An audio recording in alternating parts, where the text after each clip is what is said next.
My journey to self-love and acceptance. Yes, I did this video without filter because what I'm about to explain to you about my journey is on my face. You see, I want to zoom this. You see around my mouth, up here. If you check closely, I'm very dark and I have some hair. Now, a minute. Yes, I'm back.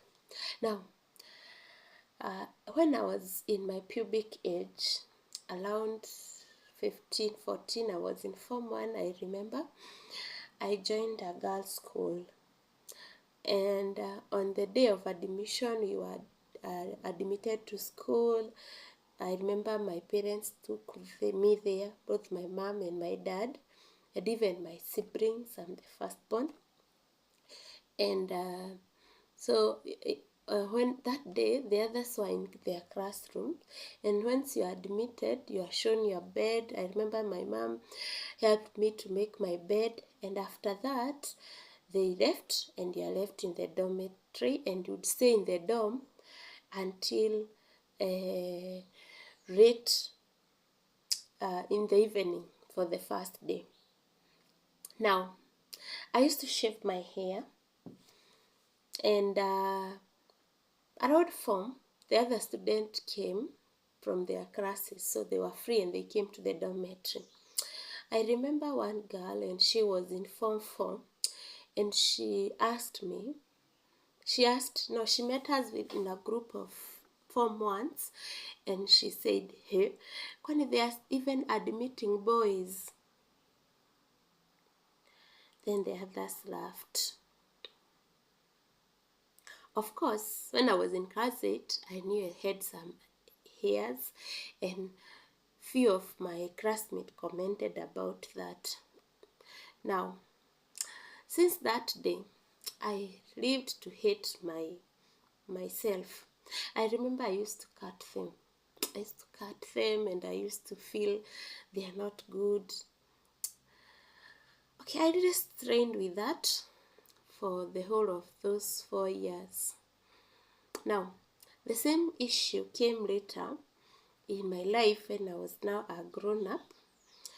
And one of the askari, we were going on a journey, and we were on a private car, and we stopped, we met police. The police stopped on the road, and the police, I was seated on the passenger's side, this side ingine ya dereva, and the police asked me, hey, kwani umesahau kunyoa ndevu?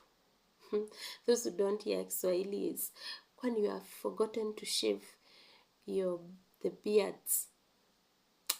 I felt bad, but at that age, I was old enough to had started the journey of accepting myself. Now, how did I come to accept myself? I discovered later that my mother also is having some hairs allowed, some of her sisters, and also my grandmother. So after I discovered it was in me, and it is me, and I cannot change, and I was born with it, and I also came to learn that some other girls had even big and more hairy beards like than me. So I said, it's better mine. It's just a small piece, and it's just visible when somebody is just close to me. So I loved myself and I accepted myself, and even now, even on this social media, if somebody can comment about how I look, I cannot lack sleep because they say I have big mouth, big nose, big forehead, I have beard. I cannot lack because I learned to love myself the way I am, and I cannot change it. I cannot change it, and I got a lot of peace in loving myself.